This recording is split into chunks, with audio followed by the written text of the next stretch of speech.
তো প্রথমে হচ্ছে আমরা বাবল সর্টের একটু আইডিয়া দিই। বাবলের যে ব্যাপারটা, বাবল ব্যাপারটা কি, বুদবুদ বলতে পারি, ঠিক আছে, বুদবুদের কথা বলতে পারি। দেখো পানির নিচে নর্মালি হচ্ছে কি, আমাদের মনে করে একটা পানির লেয়ার, উপরের লেয়ার, তো পানির নিচে যদি কোনো একটা বুদবুদ সৃষ্টি হয় সেটা কি হয়, একদম উপরের দিকে উঠে যায়। যে বুদবুদটা যত বড় সে কী করে, উপরের দিকে উঠে যায়, ঠিক আছে। তো এখানে দেখো ইন্ডিভিজুয়ালি একটা বুদবুদ অথবা হচ্ছে কি আমরা একটা বাবলকে নিয়ে হচ্ছে আমরা কাজ করতেছি, সেভাবেই এখানে ব্যাপারটা, এই কনসেপ্টটা কাজে লাগানো হয়েছে। আমাদের যে ডেটাগুলো দেওয়া থাকবে সেই ডেটাগুলো হচ্ছে আমরা কী করবো, একটা ডেটাকে টার্গেট করে সেটাকে তার ফিক্স পজিশনে নিয়ে আসবো, ঠিক আছে, সেটাকে তার ফিক্স পজিশনে নিয়ে আসবো। এভাবে করে হচ্ছে এক্ষেত্রে আমাদের কী করতে হবে, ওই একটা ডেটার জন্য হচ্ছে মাল্টিপল ফেজ আমাদের কী করতে হবে, ইউজ করতে হবে। তার মানে দেখো 6কে যদি হচ্ছে তার ফিক্স পজিশন নিতে হয় তাহলে কী করতে হবে, তার পরেরটা সবগুলোর সাথে কম্পেয়ার করতে হবে এবং পারফেক্টলি যে পজিশনে থাকার কথা, যেমন এটা থেকে হচ্ছে 6 বড়, তার মানে হচ্ছে 6 এখানে চলে আসবে। তারপর হচ্ছে আবার 6 হচ্ছে 8 থেকে ছোটো, তার মানে 6 এখানে থাকবে। 6 হচ্ছে 4 থেকে কি কত বড় আছে, তার মানে হচ্ছে এরা প্লেস সোয়াইপ করবে। তারপর 6 10 থেকে ছোটো, তার মানে হচ্ছে 6 এখানে পড়ে থাকবে। তাহলে দেখো এখন 6 যদি এখানে চলে আসে তার মানে হচ্ছে কত, 6 থেকে 6-এর বাম পাশে যত ডেটা আছে তার থেকে ছোটো, ডান পাশে যত ডেটা আছে তার থেকে বড়। এভাবে করে হচ্ছে প্রত্যেকটা এলিমেন্টকে হচ্ছে আমরা ধরে বাবল আকারে ধরে হচ্ছে তাকে শর্ট করে ফেলবো। তো এভাবে হচ্ছে দেখো আমাদের মাল্টিপল পাসে হচ্ছে বাবল শর্ট কমপ্লিট করতে হয়। তো এখানে দেখো মাল্টিপল পাস দেওয়া আছে এবং হচ্ছে কি একটা দুটো অনেকগুলো পাস দেওয়ার পরে হচ্ছে ফাইনালি হচ্ছে আমাদের 2 4 6 8 10 একটা শর্টেড ওয়েতে হচ্ছে আমাদের অ্যারে ডেটাগুলো আমরা পেয়ে গেছি।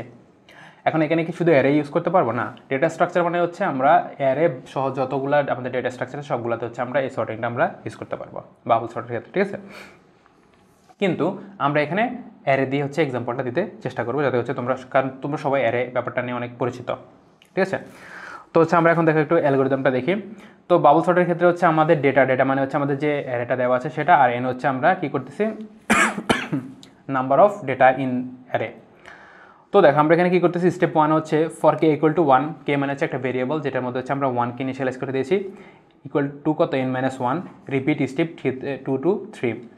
n-1 মানে কি, দেখো আমার যদি এরকম থাকে ডেটা,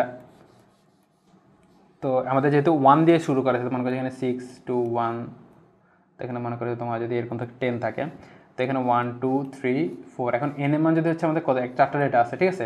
ইন দ্যাট কেস এখন দেখো এখানে যদি কে ইকুয়াল টু 1 দেওয়া আছে তার মানে এখানে কী হবে, ডিরেক্ট n হবে, ঠিক আছে। এখানে কী হবে, ডিরেক্ট n অব্দি আমাদের রিপিট করতে হবে, কারণ 1 2 3 4, n-1 মানে হচ্ছে কত, 3 অব্দি চেক করবে, 10 বাদ যাবে, ঠিক আছে। তো আমরা কী করবো, আমরা এখানে n-1 অব্দি আমরা চেক করবো না, আমরা n অব্দি চেক করবো। যদি এখানে 0 দিতাম তাহলে n-1 অব্দি চেক করতাম, ওকে। তার মানে হচ্ছে এটা আমরা 0 থেকে আমরা করতে পারি অথবা আমরা n অব্দি করতে পারি, ফাইন, ঠিক আছে, ওকে। তো স্টেপ 2 এবং 3 রিপিট করবো। তার হচ্ছে একটা পয়েন্টার নেব, পয়েন্টার নামে একটা ভেরিয়েবল নেবো যেখানে হচ্ছে আমরা 1কে রেখে দেবো। এটা মানে হচ্ছে আমরা কোনটা যে বললাম না, আমরা একটা থেকে হচ্ছে এই ফার্স্ট এলিমেন্টটাকে হচ্ছে আমরা কী করতেছি, আমরা বাবল হিসেবে কনসিডার করে সেটাকে তার ফিক্স পজিশনে নিয়ে যাব। তারপর হচ্ছে হোয়াইল পিটিআর, পয়েন্টারের যে মানটা সেটা যদি হচ্ছে n-1 বা n থেকে ছোটো হয় বা n এর সমান হয়, তখন হচ্ছে আমরা কী করবো, আমরা এই ডেটা এই 4 এবং 5 কী করবো, আমরা কন্টিনিউ করতে থাকবো। তো 4 কী করতেছে, ইফ ডেটা পিটিআর মানে হচ্ছে আমাদের ডেটা হচ্ছে আমাদের কি, ডেটা হচ্ছে আমাদের অ্যারেটা, আর পিটিআর মানে হচ্ছে ফার্স্ট যে ইয়েটা, এই ভ্যালুটা যদি হচ্ছে আমাদের পিটিআর প্লাস 1, তার মানে হচ্ছে নেক্সটটা এই পজিশনের ভ্যালু থেকে যদি বড় হয় তাহলে আমরা কী করবো, দেন সোয়াইপ করবো, ঠিক আছে। কী করবো, সোয়াইপ করবো কার সাথে, এটার সাথে এটাকে সোয়াইপ করে দেবো। যেমন হচ্ছে আমি তোমাদেরকে বলি, যদি হচ্ছে এখানে এরকম হয়, এখানে আছে তোমার কাছে 6 আছে, এখানে হচ্ছে কত 3 আছে, এখানে কত 6, এখানে 3 আছে। তো আমরা কী করতে যাচ্ছি, আমরা হচ্ছে মানে অনুক্রমে মানে অ্যাসেন্ডিং অর্ডার সাজাতে যাচ্ছি, মানে ছোটোগুলো আগে থাকবে বড়োগুলো পরে থাকবে। তো 6 হচ্ছে আমার কোথায় আছে, এটা হচ্ছে 6, আর এখানে হচ্ছে কত আছে, আমরা 3 পাচ্ছি, ঠিক আছে। তাহলে হচ্ছে আমরা কী পাচ্ছি, দেখো এখানে আমি একটু ইরেজ করে দিচ্ছি, দেখো দেখো এখানে হচ্ছে এটাতে হচ্ছে আমরা কত পাচ্ছি, 6 পাচ্ছি, আর এটাতে কত আমরা 3 পাচ্ছি, ঠিক আছে। তো 6 অবশ্যই 3 থেকে বড়, তার মানে তারা কী করবে, তারা হচ্ছে সোয়াইপ করবে, তার মানে 3 কোথায় চলবে, 3 এখানে চলে আসবে, 6 এখানে চলে আসবে। স্টিল কিন্তু এটা আমাদের পয়েন্টার, এটা কিন্তু আমাদের বাবলটা, ঠিক আছে। এখন দেখো এটা হচ্ছে আমাদের বাবলটা, কিন্তু বাবলটাকে এখন আর আগের প্লেসে আসে না, তাকে এক জায়গায় এক করে আগে চলে আসে। তার মানে হচ্ছে আমরা কী করবো, এখানে এক আগে দিব এবং হচ্ছে কী করবো, আবার স্টেপ করে দেবো 3-তে যাবো, 3-তে এখানে আসবে। স্টিল কিন্তু আমাদের এই যে এখনও ডেটা আছে, তার মানে হচ্ছে আমরা আবার কী করবো, 4 এবং 5কে রিপিট করবো, করতে একটা রিপিটের পর হচ্ছে আমরা পেয়ে যাবো আমাদের 6টা আমাদের কাঙ্ক্ষিত প্লেসে চলে আসবে। এবার করে হচ্ছে রিপিট করতে আমরা কী পাবো, আমরা ফাইনালি আমাদের যে ইয়েটা আছে, ডেটাগুলো যে সর্টেড ওয়েতে আছে সেটা হচ্ছে আমরা পেয়ে যাব।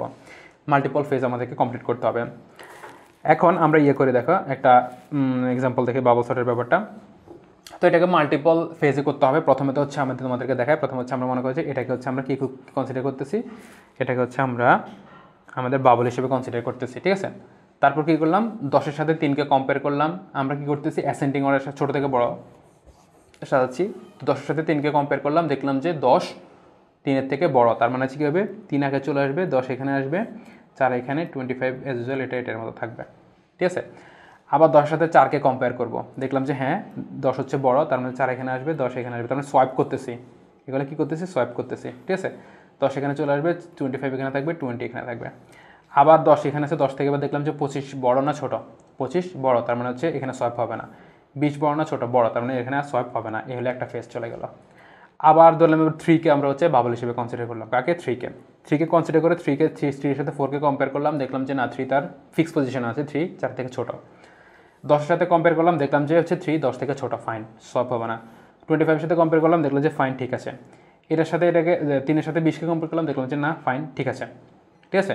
তাহলে এই একটা ফেজ গেল, তার মানে 3 3-এর প্লেসে আছে, 4 হচ্ছে 4-এর প্লেসে আছে, 10 25 আছে কত 10 সরি। এরপর 4কে ফিক্স চেক করলাম, দেখলাম যে 4-4-4-এর পজিশনে ঠিকমতো আছে, মানে আরেকটা ফেজ গেল। তারপর এবার 10কে চেক করলাম, 10-10-এর পজিশনে ঠিকমতো আছে। এবার কাকে করলাম 25কে চেক করলাম, 25কে চেক করলাম কোন পাশে, তার ডান পাশে এলিমেন্টগুলোর সাথে চেক করলাম, দেখলাম 25 20 থেকে বড়, তার মানে কী হবে আমাদের 3 4, তার এখানে কী দেখবো 10, আর হচ্ছে এরা কী করবে সোয়াইপ করবে কেন, কারণ 25 বড়, তার মানে এখানে 20 চলে আসবে, এখানে 25 চলে আসবে, ঠিক আছে।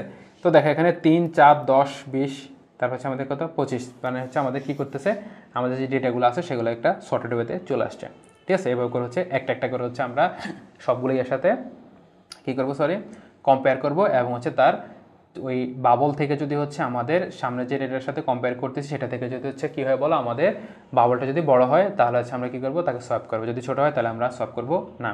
এভাবে করে হচ্ছে আমাদের মাল্টিপল ফেজে এটা কমপ্লিট করতে হবে, ঠিক আছে। এখানে ছোটো কম ওয়েতে হয়ে গেছে, বা আমি অনেকগুলো স্টেপ অ্যাভয়েড করেছি, তোমরা হচ্ছে প্রত্যেকটা স্টেপ তোমরা হচ্ছে এভাবে করে লিখতে হবে, ঠিক আছে।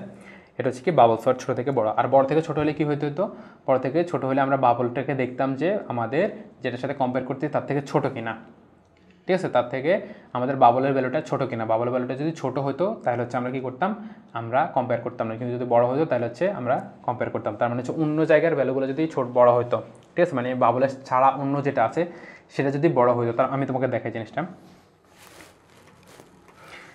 ডিসেন্ডিং যদি শর্ট করতাম তাহলে এটা হচ্ছে আমাদের বাবলটা, এটা হচ্ছে কত 3।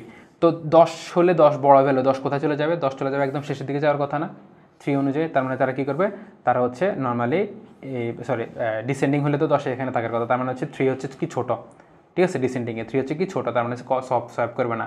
কিন্তু অ্যাসেন্ডিং হলে কী হবে, সোয়াইপ হবে। তারপর 10 আছে, 10 হচ্ছে এখানে 4 আছে, তার মানে কি সোয়াইপ করবে না, কারণ 10 তো আগে থাকবে, কারণ তো আমরা ডিসেন্ডিং করতেছি। এবার হচ্ছে 25-এর সাথে কম্পেয়ার করবো, এবারে দেবো কি 25 বড়, তার মানে এবার সোয়াইপ করবে। এবার কী করবে 25 এখানে চলে আসবে, 10 এখানে চলে আসবে, ঠিক আছে। তারপর 10 কী করবে, 10 হচ্ছে আবার এর সাথে কম্পেয়ার করবে, কম্পেয়ার করে হচ্ছে কী করবে, দেখবে যে 10 হচ্ছে কি আমাদের বলো, 10 হচ্ছে আমাদের 20 থেকে কী হবে, বড় না ছোটো হবে, 10 হচ্ছে আমাদের 20 থেকে নর্মালি ছোটো হচ্ছে, তার মানে হচ্ছে 10 কোথায় চলে যাবে, 10 এখানে চলে যাবে, 20 এখানে চলে আসবে, গেল। এভাবে করে হচ্ছে আবার পরগুলোর সাথে আবার কম্পেয়ার করে হচ্ছে আমরা এভাবে করে আমরা ডিসেন্ডিং অর্ডারে শর্ট করতে পারবো। তাহলে ফাইনালি কী আসবে, ফাইনালি 25 আগে আসবে, 20 আসবে, 10 আসবে, 4 আসবে, 3 আসবে, এবার ডিসেন্ডিং অর্ডারে শর্ট হয়ে যাবে, ঠিক আছে।